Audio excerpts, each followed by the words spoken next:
नमस्कार, मैं पवन और आज मैं आया हूं अपने केंद्रीय मंत्री हाजीपुर के केंद्रीय मंत्री श्री चिराग पासवान जी से बात करने। बीते दिनों 2 दिन पहले उन्होंने अपने पदाधिकारियों अपने कार्यकर्ताओं के साथ एक बैठक की जिसमें भीषण गर्मी को लेकर और बिजली आपूर्ति को लेकर उन्होंने एक विषय रखा। कई लोगों ने उस विषय को हम तक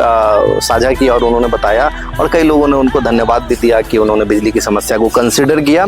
और एटलीस्ट अब इस पे चीजें सुधार होंगी। लेकिन अब मैं बोल रहा हूँ कि सुधार होंगी, हुई नहीं है, क्योंकि पिछले 3-4 दिनों से बिजली की स्थिति बहुत खराब थी। लोग लगातार संपर्क कर रहे थे। जब हम लोग वहां रीच किए और हमें पता चला कि एक्चुअल प्रॉब्लम है क्या, कि जब भी अगर मौसम बहुत गर्म होता है तो कहीं ना कहीं शहर को मेंटेन करने के लिए कुछ एरिया की लाइट काटनी पड़ती है, जो मुझे मेरी जानकारी में है। अब वो क्यों काटनी पड़ती है? क्योंकि 70 मेगावाट के आसपास हाजीपुर कोनारा फीडर का रिक्वायरमेंट है और है इनके पास लगभग 45 के आसपास। तो जो रिमेनिंग है 20, 25, 22 के आसपास, उसको मेंटेन करने के लिए जो एक केबल उनको लेके आना है, जो रेलवे जोनल के अंदर से आना है, तो वो रेलवे का परमिशन उनको नहीं मिल रहा, जो उन्होंने मोटा मोटी मुझे जानकारी दिया, जो अनऑफिशियल उन्होंने दिया। अब ऑफिशियल कैसे होगा वो भी मैं बताऊंगा। तो मैं क्या चाह रहा था कि चिराग पासवान जी ने जब ये इस विषय को कंसिडर किया ही है, अब क्योंकि उनके कार्यकर्ता जो भी हैं यहाँ हाजीपुर में, आई एम श्योर कि उनको ये जानकारी नहीं होगी और सटीक जानकारी नहीं होगी कि आखिर कारण क्या है। तो मैं उनको बता दूं कि ये वीडियो बनाने का मकसद यही है कि वो जो जानकारी उनके कार्यकर्ताओं तक नहीं पहुंचा पा रहे, चाहे वो कारण जो भी हो, तो वो हम लोग चाहेंगे कि उनके संज्ञान में जाए। क्यों? क्योंकि जब पिछले 2 साल पहले जब हमारे ही पॉडकास्ट में चिराग जी बैठे थे, तो जब हमने केंद्रीय विद्यालय का विषय उनसे पूछा था, तो बहुत ही गंभीरता से उन्होंने बताया था कि कैसे जब वो यहाँ के सांसद नहीं भी थे तो केंद्रीय शिक्षा मंत्री उस समय के तत्कालीन धर्मेंद्र प्रधान जी से कैसे उन्होंने प्रयास किया था। और उन्होंने रिसेंट अपने संसदीय उस समय के क्षेत्र जमुई का भी उन्होंने उदाहरण दिया कि कैसे वहाँ रेलवे से मैनेज करके उन्होंने केंद्रीय विद्यालय लेकर आए। सेम आज वैसा आज यहाँ भी उन्होंने केंद्रीय विद्यालय के लिए जो प्रयास किया वो सबके नज़र में है और सब इसको बहुत कंसिडर कर रहे हैं। अभी निफ्टम आ रही है, बहुत सारी चीज़ें आ रही है, तो इन सब के आने से पहले बिजली व्यवस्था सुधरनी बहुत जरूरी है। सेम वे अभी रेलवे के साथ एक मध्यस्थता उनको करनी होगी। सेंट्रल और स्टेट का एक विषय है जिसके कारण वो केबल अगर आ जाता है तो ये जो 20, 22, 25 मेगावाट का जो ये डिफरेंस है वो कहीं ना कहीं जो वो रिक्वायरमेंट पूरी हो जाएगी और जिससे बिजली की समस्या तत्कालीन यहाँ इस शहर की बहुत गंभीर है। तो इससे हम लोग निजात पाएंगे और कहीं ना कहीं केंद्र में मंत्री होने के नाते जो जिस दायित्व पे हैं और या जिस पद पर है, अगर वो ये बैठक अपने पदाधिकारी के बजाय अगर शायद जो मुझे जानकारी है कि सिर्फ उन्होंने अपने पदाधिकारी से शायद इस विषय पे और कार्यकर्ताओं से ये रखा है, अगर शायद अगर वो यही जिलाधिकारी से और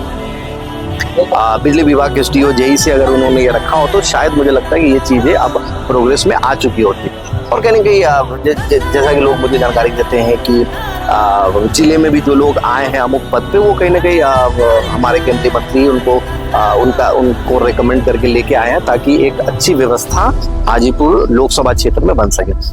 हाजीपुर लोकसभा का एक अपना इतिहास है, कहीं ना कहीं ये लोकसभा भी है, विधानसभा है, लोकतंत्र की पहली जननी रही है ये धरती, और इस धरती और इस जिले का ये सौभाग्य है और इस हाजीपुर का सौभाग्य है कि हर साल ना जाने केंद्र में इन्होंने कई मंत्री दिए हैं आज तक, चाहे वो किसी भी पार्टी दल का हो। और ऐसा कभी नहीं होता कि इस हमारे हाजीपुर से और खासकर हमारे इस वैशाली जिला से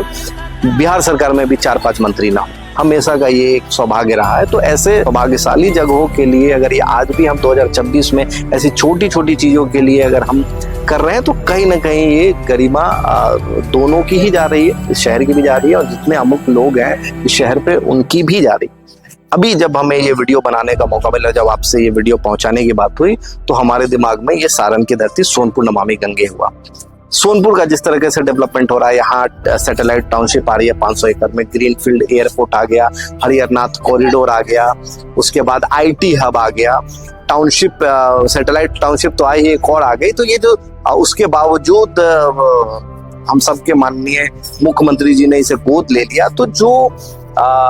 डेवलपमेंट महज 500 मीटर पे जो इतने विस्तार से हो रहा है वो देखकर कहीं ना कहीं हम हाजीपुर वालों को दुख होता है कि शायद कुछ तो इसके मुकाबले डेवलपमेंट हमारे इधर भी हो। और हम आज भी अब निफ्टम की बात है, बहुत स्वागत है कि आपने निफ्टम के लिए इस धरती को चुना और ये हमारा सौभाग्य है कि देश की बड़ी निफ्टम हमारे पास आ रही है। लेकिन उस निफ्टम आने से पहले जो छोटी बहुत जो व्यवस्था है जिसे हमें सुधार करना है, उसमें से एक बिजली अमुक है कि बिजली रहेगी, अच्छी रहेगी, तभी तो निफ्टम और ऐसी कई योजनाओं का लाभ लोगों तक मिल पाएगा। तो चलिए, नमस्कार प्रणाम, मैं टीम पवन से पवन कुमार सिंह, आपका अपना भाई बेटा सेवक। और इसी विषय के साथ ये एक पॉजिटिव इनिशिएटिव लिया है कि जहाँ पे हम अपने केंद्रीय मंत्री से हो या हम अपने माननीय मंत्री से उनसे सीधा संवाद करेंगे। और एक जनता होने के नाते हम लोगों ने ये प्रयास किया है कि जो भी हमारा विषय है वो बहुत ही रिस्ट्रिक्टिव वे में एक मैनरिज्म के साथ हम अपने नेता को रखना चाहेंगे। और उम्मीद करेंगे कि आप अब जो अगली बैठक हो उसमें कहीं ना कहीं बिजली विभाग के साथ हो और इस विषय को अच्छे से कंसिडर करते हुए, और तत्कालीन ये जो क्लियरेंस का चक्कर है, कहीं ना कहीं आप अपने टीम को बोले, अशरफ जी को बोले कि वो बिजली विभाग से बात करे और वो जो रेलवे के अंदर से केबल लेके आना है उसकी अनुमति दिलाए, ताकि कोनारा फीडर के ये तमाम एरिया जो है जो बिजली से ग्रसित रहती है, न होने के कारण जो लगातार हीट वेव से लोग मर रहे हैं। ये डाटा है हाजीपुर का कि पिछले 2-3 साल से 5 साल से टीम पवन इसलिए लगी है कि हर साल 2-3-4 न्यूज रात को आती है कि भैया लाइन बनवाइए, लाइन बनवाइए, लाइन बनवाइए, और वहीं से न्यूज आती है सुबह कि उस घर के जो वरिष्ठ हैं वो गुजर गए। तो ये बहुत दुख होता है। एक बार तो हमारे शिवपुरी कॉलोनी में ऐसा अरुण जी के साथ हुआ, फिर हम लोगों ने प्रयास करके, वहाँ एलटी केबल भी नहीं था क्योंकि, और एलटी केबल ना होने के कारण ना वो एसी चला पा रहे थे, ना मोटर चला पा रहे थे, ना कूलर चला पा रहे थे। तो हम सबका एक सामूहिक प्रयास होना चाहिए मानवता के कारण कि जब इंसान अपने परिश्रम से एसी खरीदता है या कूलर खरीदता है और बिजली ना होने के कारण या एलटी केबल ना होने के कारण, प्रॉपर अर्थिंग ना होने के कारण, और इस भीषण गर्मी में वो अपनी जान को गंवाते, तो कहीं ना कहीं मानवता हित में भी नहीं। तो चलिए, नमस्कार प्रणाम, मैं टीम पवन से पवन कुमार सिंह आपसे ये उम्मीद करता हूँ कि जल्द हाजीपुर के तमाम ऐसी छोटी बड़ी समस्याओं को निजात मिलेगा। नमस्कार।